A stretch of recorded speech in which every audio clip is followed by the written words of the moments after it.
another Safe Space Collective Worship Assembly video. I'm really glad to be with you today. We've got a great video, a great session for you, where we're going to be looking at someone who made us all laugh quite a bit, but we all had a good laugh because we thought something was really silly and then it turned out to be real and it was amazing. So I want you to sit back, to enjoy, and I'll hand over to our wonderful two friends who are going to have some games and a bit of story with us before I come back and share a bit of a message. So over to Hettie and Emily!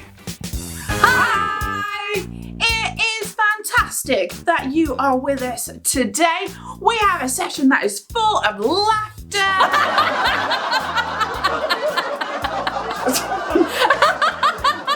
I haven't even said anything.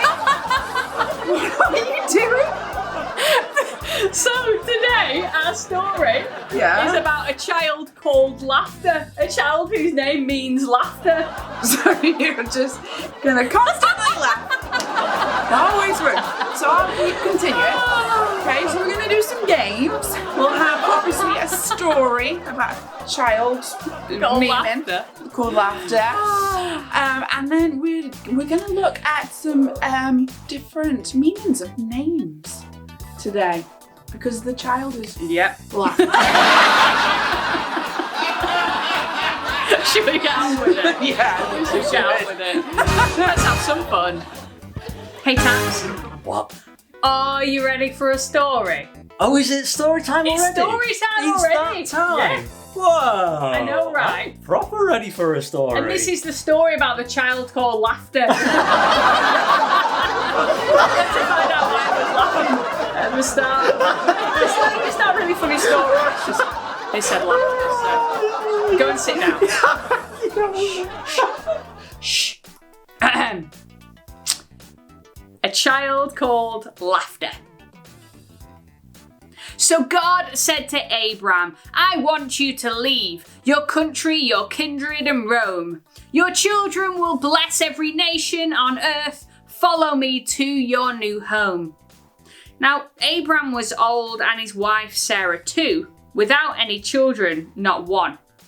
But he trusted God's promise and followed his lead and went till the journey was done. Beautiful, prosperous Canaan land was the name of his destination. But I still have no children, said Abram to God, so how can I start a great nation? Look up in the sky, God whispered to Abram. Count every star that you see. I'll give you more children than all of those stars, even more than the sands in the sea. And just to make certain his promise was real, God even changed Abram's name. You're Abraham now, which means father of nations, and yes, it does sound much the same. And then, one fine day, 3 visitors came and sat by the great oak of Mamre. Abraham was 100 years old, and Sarah a quite sprightly 90. Abraham offered his guests a fine meal, then hurried into his tent. You baked the cake, Sarah. I'll cook a calf. We'll find out why these gents were sent. The food was delicious, a proper feast. We'll be back in a year, the guest smiled.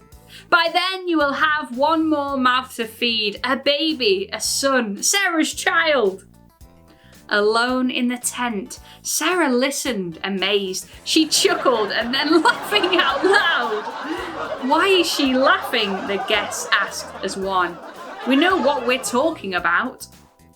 And so the guests went, and within the year, as promised, God answered all of their dreams. Sarah gave birth to a boy they called Laughter, for that's what their name Isaac means. Are you ready for another game? Yes. Yeah. This time, it's a name game. A name game? A name game, that rhymes, Whoa. doesn't it? Okay. I quite like my name though. A name game. Do people even know what your name is? Tabz. So, people call him Tabz. Do you know what Tabz's actual name is? Because his first name isn't Tabz. Is it not? No. Your first name isn't Tabz. Your last name sounds a bit like Tabz, and that's why people call you Tabz. True. It's true. Does anyone know what Tabz's real name is? Oh, some do and some don't. My name is. We need a big drum roll, don't we? Not Yeah, Gary. I'm It's ready. not It's not Gary. It's No, not. no. Are you ready? Tabz's name is. David! Yeah. Exciting! Very exciting. It's very exciting, isn't it? David! It's such an unusual name. It's a bit normal, isn't it? It's a bit normal for you, isn't it? You know, some people call me Dave. Some of my nephews and nieces call him Uncle Davo. I used to. That I one's used, funny. I used to go to a school that someone watching this might actually be at that school. True. Where they would call me Dave, Yeah. and I would call all of them Dave. Wow. Everyone Anyway. was called Dave. Every child. Also, they might not actually know what my name is. Dave. No. Because my name isn't Hettie, my full name. No. Is it Dave? It's not Dave either. Oh. No. Do you want a drum roll? Should we have a drum roll? Let's have a drum roll. My name is Hester. That is Hester. interesting. Hester. Better than It's more David. unusual than David. Yeah. I met an old lady called Hester. Yeah, that does happen. And Emily's you're just Emily, right? Yeah. Yeah. Boring. Yeah. Anyway, let's get to it. Okay, so our full names we are going to give you right now. So, what is your first name and your middle name? David Matthew. Ooh. And I'm Hester Amy. And I am Emily Rachel.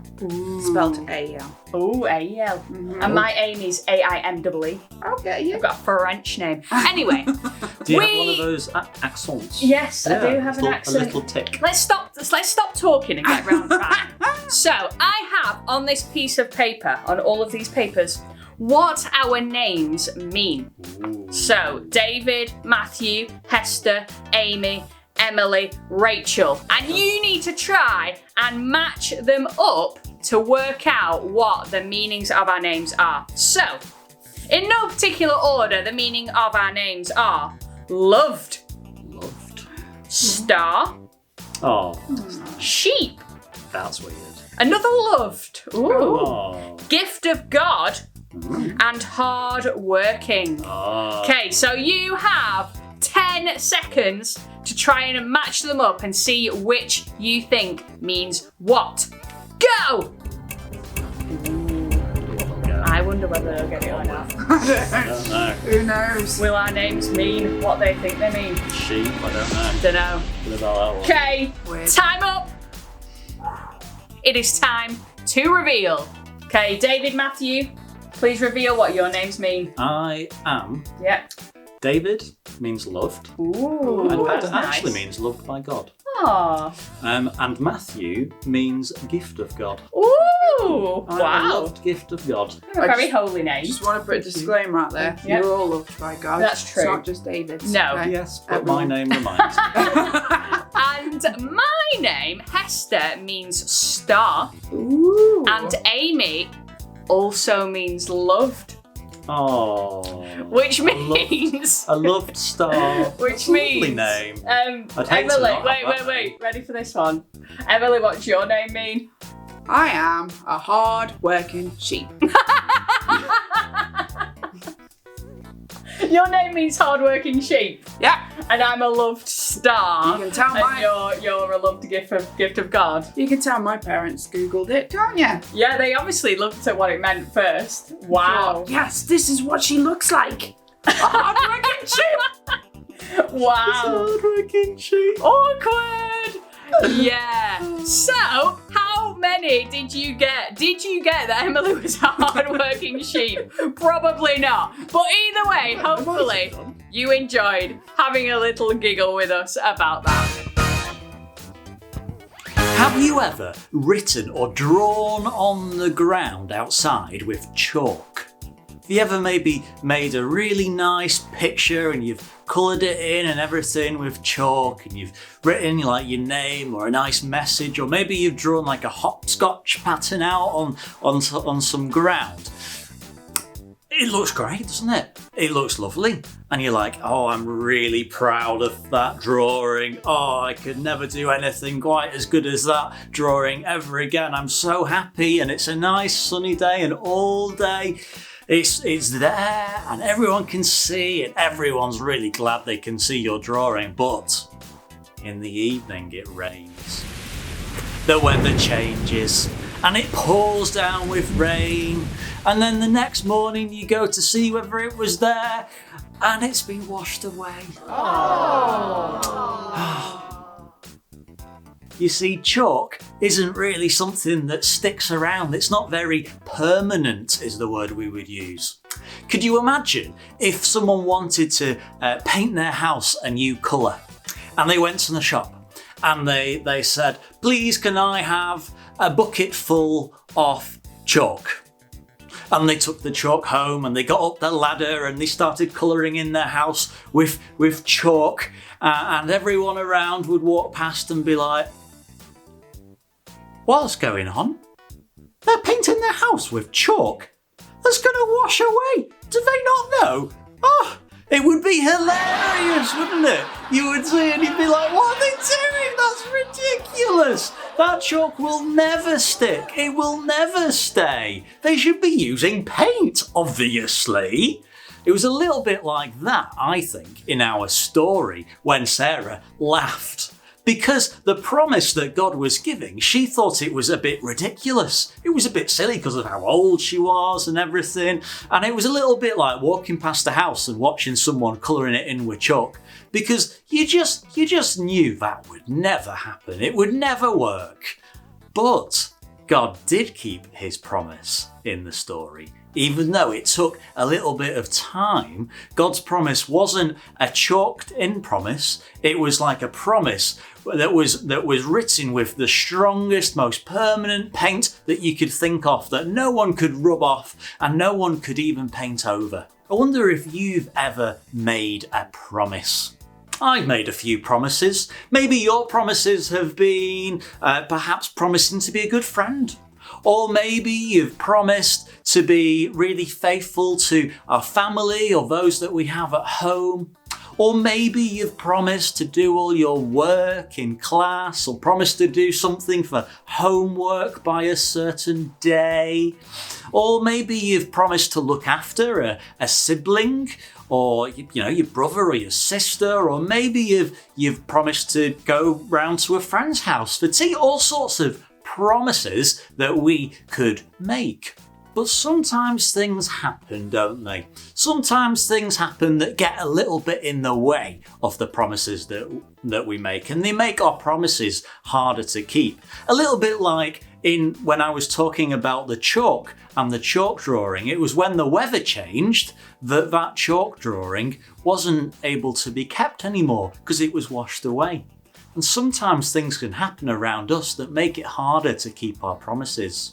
If we promise to be really great friends with someone and they maybe do something that we don't like, then that can be hard to keep our promise. Or if we promise to be really faithful to our grown-ups at home and respectful, and yet they tell us off about something and we're not happy about that, that can be hard for us to keep that promise. But being faithful means keeping your promises no matter what happens. No matter what happens around us, it means keeping our promises. Not so they're like promises written in chalk, but like they're promises written in really strong, permanent paint that no one can get rid of, no matter what happens. Now, that doesn't mean that we have to keep our promises and fulfill our promises straight away. If you look at our story, actually, the promise that God made to Abraham and Sarah was when Abraham was 75 years old. And he didn't actually have the child that made them laugh. He didn't have Isaac until he was 100. Now, anyone who can do a little bit of quick maths in their head can probably tell me that that's 25 years. 25 years it took for God to make that promise happen in reality. And so we do need to be patient when people perhaps keep promises to us. Sometimes those promises don't happen straight away.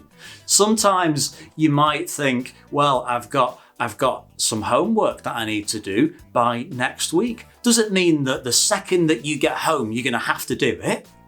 Not necessarily.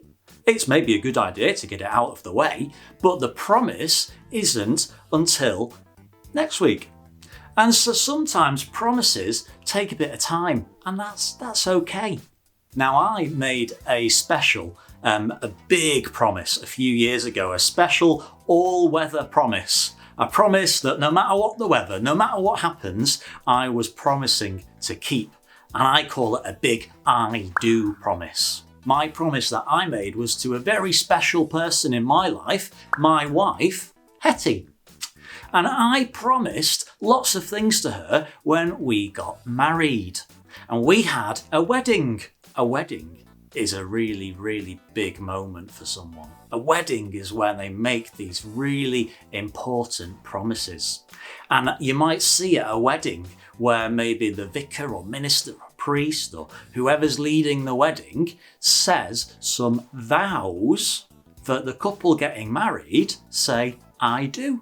And that is a big promise. That's a big all-weather promise. No matter what happens, whether they're rich or poor, sick or healthy, whatever goes on, they want to keep that promise to each other.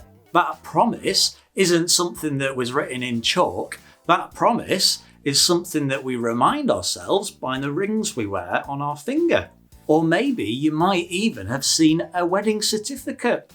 A wedding certificate's written in special ink, not just chalk that'll wipe away, but special ink that stays there. And it means a great deal to the couple getting married because they're making promises. And the promise isn't easy. It can be a very difficult promise. And some people really struggle to make that promise and keep that promise. And when it is difficult, we need to have patience as well. I know that Hettie needs to be very patient with me, and I sometimes, not as often, have to be patient with her as well. But that's okay, because in our story, Abraham and Sarah had to be patient for 25 years before God showed any sign of keeping his promise to them. But he was faithful in the end. And so today, I want to ask you, what is your I do promise? Your all-weather promise that you might want to make, that you're promising to keep no matter what happens. Maybe it's a promise to be a faithful, committed friend. Or maybe it's a promise to look after your family or those that you live with. Or maybe it's a promise to look after the environment and the world that we live in. Or maybe if you're someone with a faith or a religion, maybe if you're a Christian or something else, you could promise to love God and to praise and to worship and to pray to God. I know for me, as a Christian, I promise to love God and to love the people that God asks me to love, which is actually everyone. What is your I do promise? And if someone's made an I do promise to you, then remember to be patient. Remember that it can take time to work out all of our promises. God's promise took 25 years. Let's hope our promises don't take quite that long. But let's remember to be patient with each other and to keep our promises the best we can, being faithful to those around us. Brilliant. So I hope you've enjoyed today's session. Hope that's given you something to take away and think about, to show a bit of faithfulness and a bit of patience as well, and to put some of that into practice. And I'll see you hopefully next time for another video collective worship assembly. Bye!